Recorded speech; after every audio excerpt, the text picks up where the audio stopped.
Good morning, student. I am your math teacher, Standard 8th Maths, Chapter 4. The name of chapter is Cubes and Cube Root. Okay, you can write cubes की जगह पर सिर्फ आप cube लिख सकते हैं. So, in this chapter, we are going to learn about how to find the cubes and cube root. Okay, तो first हम कुछ चीज़ें देखते हैं कि क्यूब रूट्स होता क्या है और इसको कैसे किया जाता है. ठीक है, तो किया जाए, चलते हैं, इसको हम सॉल्व करते हैं. Let's suppose we have a number. Let's suppose a number I have 2. Now we write 2 3 times in multiple. That means 3 times only, not 4 times, 5 times, 3 7 times, but write only 3 times. Okay, so just write 3 times. 2 to the 4, 4 to the 8. So this is 8. So what is the cube and what is the cube root? अभी तक ये चीज़ हमें जो बतानी है, इसके बारे में ये सोचना है कि क्यूब रूट्स को कैसे निकाला जाता है और क्यूब क्या होते हैं, क्यूब्स और क्यूब रूट होता क्या है. तो यही आज टॉपिक क्लियर करते हैं. तो सबसे पहले ध्यान से देखिए. Let's suppose we have a number A. Okay, अब इस नंबर में हमने क्या किया, पावर 3 लगा दी. Okay, so this is the power. ये पावर आपकी 3 है. तो ये पावर जब 3 है तो इसका मतलब है कि इस पे a को हम 3 टाइम्स लिख सकते हैं. 1 2 3, मतलब a टू द पावर 3 यानी a मल्टीपल a को 3 टाइम्स मल्टीपल में लिखा जा सकता है. और आपको ये भी बता दूं कि पावर जब किसी भी नंबर की 3 होती है तो उसे हम क्या कहते हैं. ध्यान से देखिए, a raise to the power 3. क्या बोलेंगे हम, a raise to the power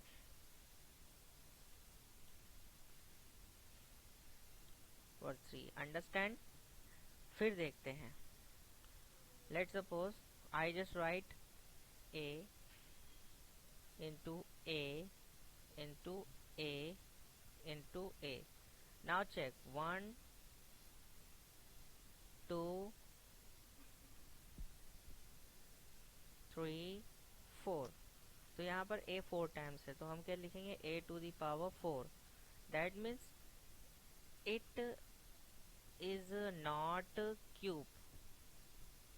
Why it is not cube? Because there is power is 4. जब पावर 4 है तो नहीं होगा, लेकिन when power is 3 यानी a to the power 3, that is cube. Understand? I think this topic is clear. तो अब आपको समझ में आ गया कि किसी भी नंबर्स की पावर अगर 3 है तो हम उसको क्या कहते हैं, क्यूब कहते हैं. ठीक है, अब हम इसको कैसे लिखते हैं ये भी सीखना जरूरी है. तो चलिए देखते हैं. तो इस तरह से हमने लिखा. ध्यान से देखिए, आपने लिखा 2 आसानी से, 2 टू द पावर 3. तो हम क्या लिखेंगे, 2 रेस टू द पावर 3. मतलब पावर 3 होगी और रेस टू द पावर मतलब इसके ऊपर 3 की घात चढ़ी है. अब हमें इसको कैसे दूसरी भाषा में लिख सकते हैं, इसको बोल सकते हैं 2 क्यूब. इसको क्या कह सकते हैं, 2 टू द पावर 3. इसको हम 2 टू द पावर 3 भी लिख सकते हैं. और इसी तरह से हम इसको क्या बोल सकते हैं, 2 क्यूब. 2 क्यूब. अंडरस्टैंड. क्यूब मतलब पावर जिसके ऊपर 3 है यानी 2 की पावर 3 को हम 2 क्यूब भी लिख सकते हैं. इसी तरह से 4 टू द पावर 3 है तो हम क्या लिख सकते हैं 4 क्यूब। अंडरस्टैंड। तो हमारा ये जो टॉपिक है हमें क्लियर हो गया, लेकिन अब हम क्यूब कैसे फाइंड करते हैं किसी भी नंबर का, ये सीखने जा रहे हैं। तो सम प्रॉपर्टीज ऑफ क्यूब्स के बारे में हम सीखेंगे, लेकिन सबसे पहले सीखेंगे how to find the cube of the following.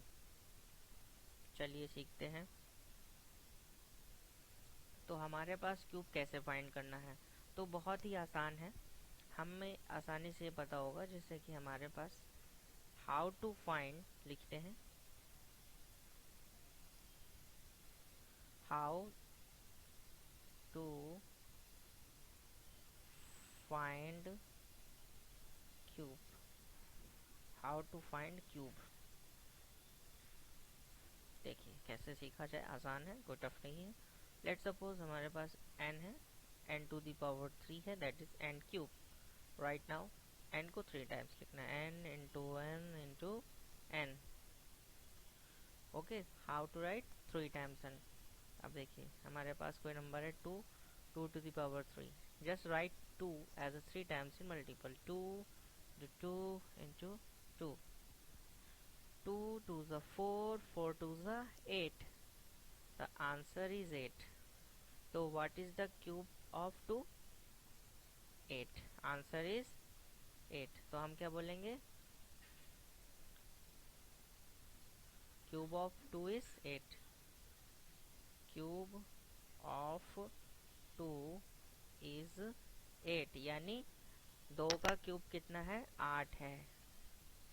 समझ में आया। तो 2 का क्यूब कितना है, 8 है। इसी तरह से हम न्यू टॉपिक लेके चलते हैं, आसान है। तो देखते हैं न्यू टॉपिक कैसे करते हैं, अब आसानी से किया जाए। अब हमने लिखा 3, 3 to the power 3, just write 3 into 3 into 3। So 3 3 is 9, 9 3 is 27। तो 3 का क्यूब क्या हुआ, what is the cube of 3? What is the cube of 3, कौन बताएगा। तो इसमें आसानी है कि बताया जा सकता है। तो क्यूब ऑफ 3 कितना होगा, 27।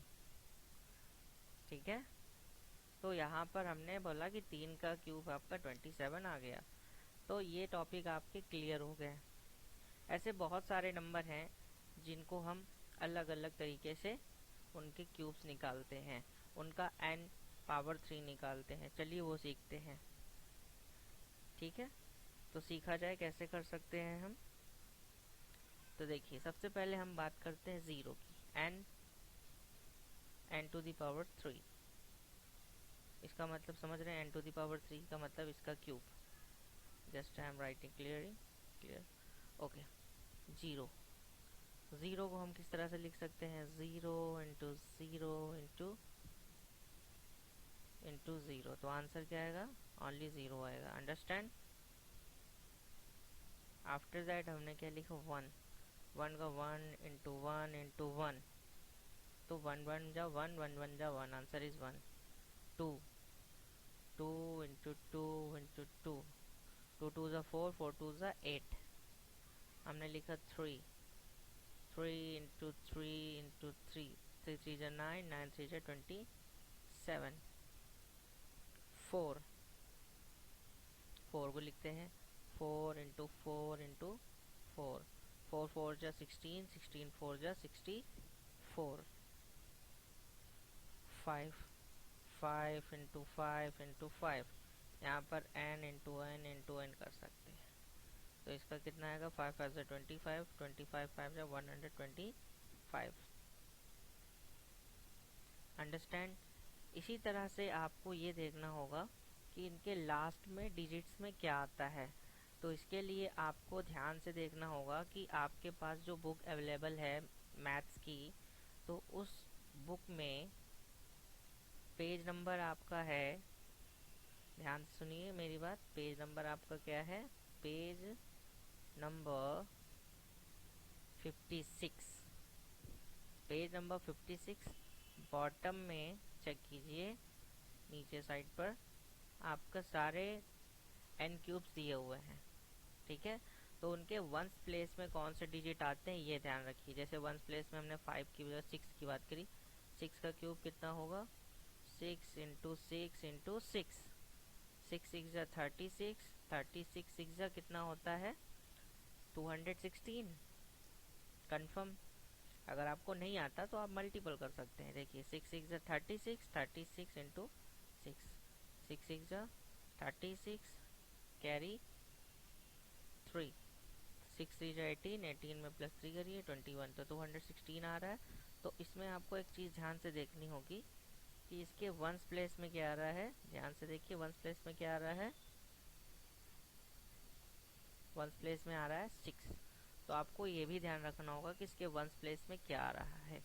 ठीक है, तो वंस प्लेस में क्या आ रहा है 6। तो ऐसे ही आपको याद रखना होगा कि 2 में आपका 8 आता है, 27 में 3 का जो वंस प्लेस आता है उसमें कितना आता है, जैसे 3 है तो 3 की पावर 3, 3 3 ज़ा 9 कर दीजिए आराम से, 27 आ जाएगा मल्टीपल करने पर। तो इसके वंस प्लेस में क्या आता है 7।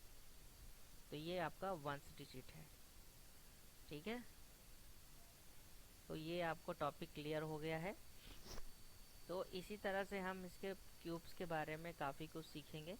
तो आपको जब ये समझ में आ जाएगा तो कुछ एग्जांपल्स के थ्रू आपको आसानी से किया जा सकता है। तो आपको ध्यान रखना होगा 0 से लेकर 9 तक के जितने भी नंबर हैं उनके एंड डिजिट्स के बारे में पता होना चाहिए। एंड डिजिट मतलब वंस डिजिट, समझ में आ रहा है। इसको कुछ लोग एंड डिजिट्स भी कहते हैं। एंड एंड क्या कहते हैं, END, and digit.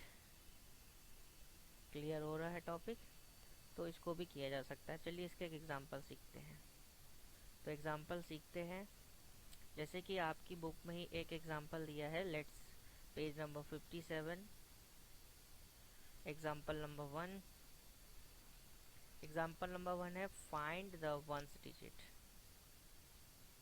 Find the ones, 1 second,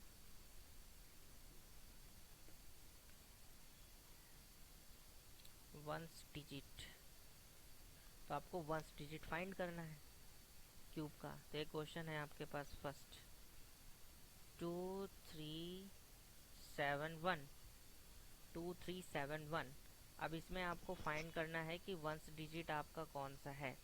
तो ये सही है या क्लियर है। तो सबसे पहले इसमें वंस में डिजिट आपका कौन सा है, ध्यान से देखिए। आंसर का सॉल्यूशन देखिए, आसान है। 2371 में आपका वंस का डिजिट क्या है, 1। क्योंकि लास्ट में क्या आ रहा है, एंड डिजिट भी कहते हैं इसको। क्या कहते हैं, एंड डिजिट और वंस डिजिट। क्लियर हुआ, ones digit. I think topic is clear. इसी तरह से आपको एग्जांपल्स करने हैं और अपना आप सुटेबल आंसर भी देना है। ठीक है, अब इसके बाद हम बात करते हैं एग्जांपल नंबर 2 की, जो थोड़ा सा और इजी है। लेकिन उसको सीखने के लिए हमें क्या करना पड़ेगा, पहले एग्जांपल नंबर 2 में जाना पड़ेगा। पेज नंबर आपको बता ही चुका हूँ, example 2 page number 57। So start question. Example number 2, can 72900 is a perfect cube? Be a perfect cube। तो इसमें पूछा गया है कि यहाँ पर 72900 बी आ परफेक्ट क्यूब। तो अगर ऐसा है तो इसमें बताइए क्यों है, क्यों नहीं है। तो क्यों नहीं हो सकता, तो ध्यान रखिए परफेक्ट क्यूब को फाइंड करने के लिए आपको पता होना चाहिए कि आपका क्यों नहीं है। It is no. क्यों नहीं है ये भी जानना जरूरी है, क्योंकि परफेक्ट क्यूब में आपको कितने ज़ीरो होने चाहिए, परफेक्ट क्यूब में कितने ज़ीरो होने चाहिए, यहाँ पे सिर्फ 2 ज़ीरो हैं। तो ज़ीरो क्यूब में हमेशा ऑड होते हैं। कौन से होते हैं, ऑड। कौन कौन से, 3 हो सकते हैं, 6 हो सकते हैं, 9 हो सकते हैं। जैसे 1000 देखा है आपने, तो 1000 में 3 ज़ीरो होते हैं। तो इसका क्यूब कैसे निकलेगा, 10 इंटू 10 इंटू 10। तो एक्चुअली क्यूब में आ रहा है, यहाँ पे देखिए 3 बार 10 आ रहा है। और इसी तरह से यहाँ पे एक ज़ीरो और एक्स्ट्रा होता तो ये परफेक्ट क्यूब होता। कैसे, देख लीजिए। अगर यहाँ पे 72900 होता तो ये परफेक्ट क्यूब होता, लेकिन यहाँ पे सिर्फ कितने ज़ीरो हैं, 2। सो ये परफेक्ट क्यूब नहीं है। तो इसी तरह से आपको एग्जांपल नंबर 3 भी करना है। थैंक यू स्टूडेंट्स, और इसके बाद हम कुछ एक्सरसाइज भी आपको बताएंगे।